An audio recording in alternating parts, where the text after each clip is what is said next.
I'm Heike Knip, and this is SEO in 2023 Additional Insights.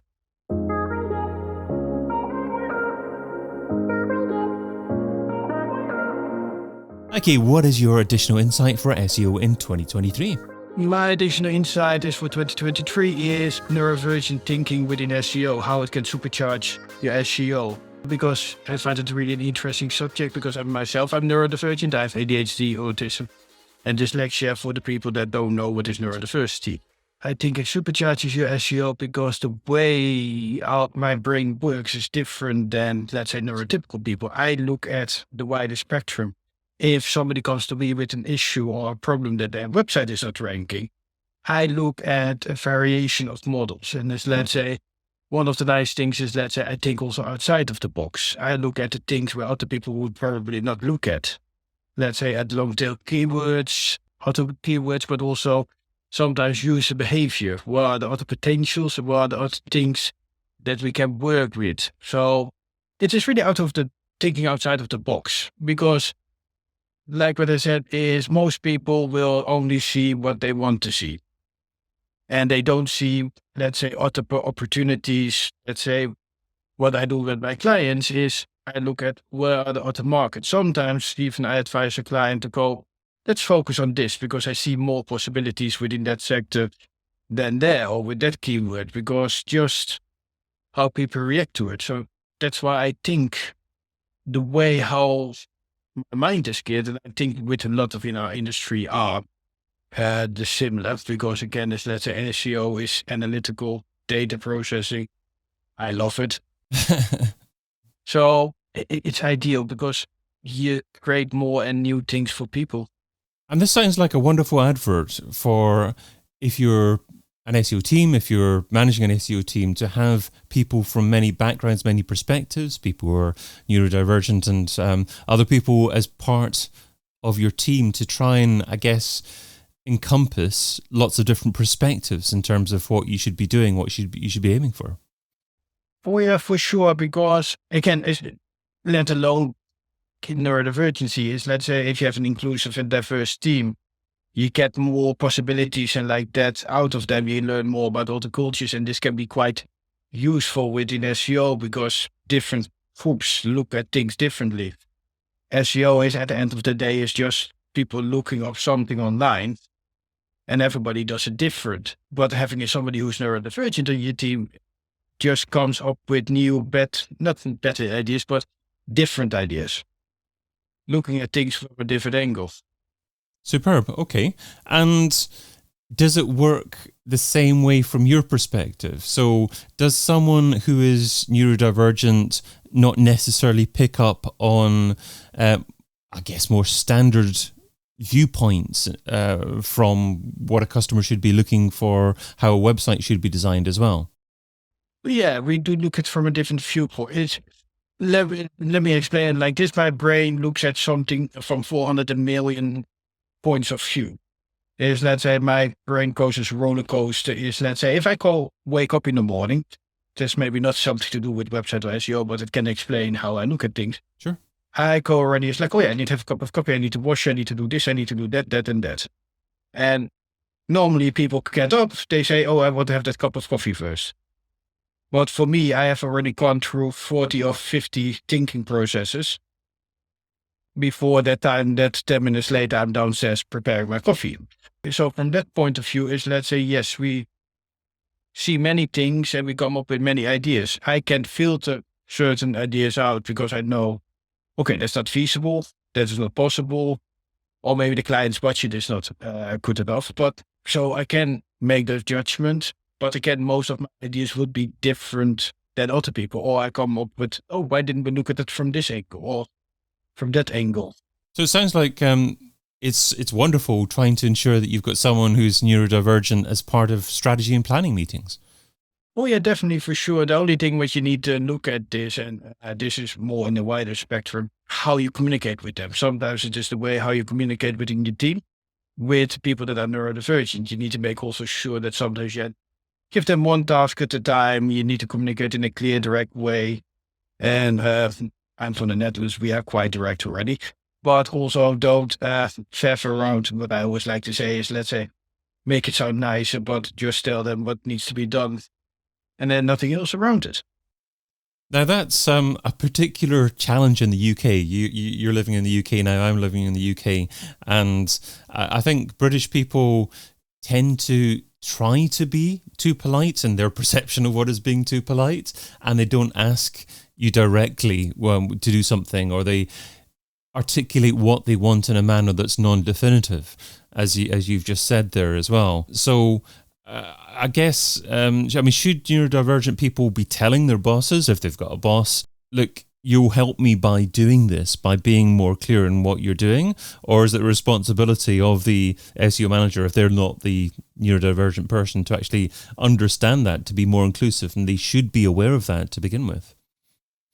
I think it's a two-way of traffic. I think both parties need to be honest. Let's say if I go and work somewhere, I will ask for reasonable adjustments where it is possible. And I'm quite clear in that, yes, I have ADHD, I have autism, etc. Just to explain, I know certain employers will not pick me because of that, but it is also from the employer side, you need to have a look, okay, can we give these adjustments? Is it possible?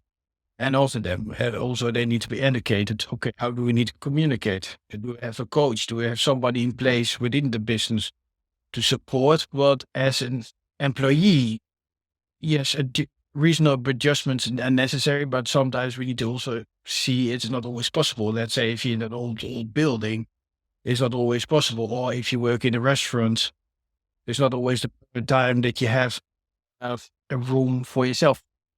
However, that doesn't mean that employers shouldn't be offering these things. They need to do it. They need to be more inclusive and be more aware about it. So, but that's why I mean, this is two-way stream traffic from both parties.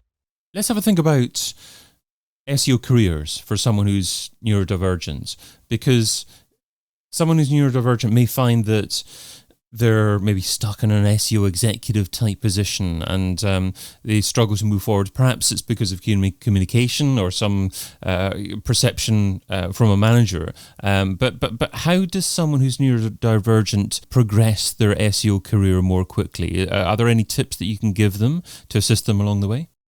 It's a bit of because everybody is different, so it would be different for everybody. It's, let's say, some people then under the version, they are not looking for a career. It's, let's say, what I will say about myself nowadays is, let's say, people always said like, oh, you need to make a career, and we need to make a career. My focus is not making a career, but I want to do something I enjoy, where I can make a reasonable living from and cover all the cost. And let's say that I can have the standard of living what I want. And that's the most important. So you need to have a look also within companies, how you can facilitate this. Because the mindset of somebody who is maybe neurodivergent is different than somebody who is neurotypical that wants to have that career ladder. So my tips is always, let's say, have an open conversation with the persons. What are their expectations? Do they want to stay where they are? Are they happy, or they want to go up the ladder? So then you can have a look at, okay, do they need coaching? Do they need support? Is, let's say, mentorship. You have ADHD mentors, coaches, and like that to help you and improve. And also system schemes here in the UK, access to work where you can get through the government funding to help you with certain things. So it is a bit of a question. Yes, you need to see it a case by case basis, because something that will work for me would not work for somebody else, or some people just don't have they're not eager to do the career steps. Or make it look more tempting is, let's say, change it, because people with ADHD are quite impulsive. Let's say it like this. We have a 300% more chance of starting a business than anybody else. And also changing it within a month. and one of them myself is, let's say, again, this idea is like, oh, you have an idea and you start with it. So it's a bit of a difficult question to answer with a simple answer. The best way I would say is, how can you best stimulate the person that is working within your company to progress? And I think this depends, let's say, really on what you can offer. It can be Again, the coaching can be training sessions. They can increase through their career, become better. Because especially with hyper-focus or something like that, I can learn something within 2 months what somebody else takes a year about. If I like it. If I don't like it, I got to take 20 years. Yeah, so it's both ends of the spectrum. Then you can find things more challenging, but you can also find things easier as well. I loved your phrase. How can you stimulate someone to progress as well? And also in relation to your earlier point there as well, you were talking about, I think, people in general rather than people who are neurodivergent, by saying have a conversation with someone. Get to know what they want to achieve as an individual. I remember being an SEO manager in the past, having conversations with my team on a regular basis and understanding that not everyone wants to be an SEO manager or an SEO director. Some people are quite happy being SEO executives. Some people are quite happy working in the industry maybe for 3 years and then using it as a means to go and do something else in the future. And if you can get people to trust you, to have open conversations with you about what they want to do, what paths they want to take, then hopefully you can motivate them more while they happen to be working in the environment that you're currently in. You really say something good there. It is all the communication. It is, again, not only with the people that are neurodivergent, but in the whole team. Because if you have that open communication and you stimulate them and get the best out of them, because also the thing is, if people will leave your company, neurodivergent or not, if they leave happy, they're more likely to recommend you or maybe come back later if it's necessary and all they want. Because if people leave with a good vibe from a company, you're more interesting for other people. Because I know this is a conversation goes a little bit off topic, is one of the things is the generation, especially what is growing up now.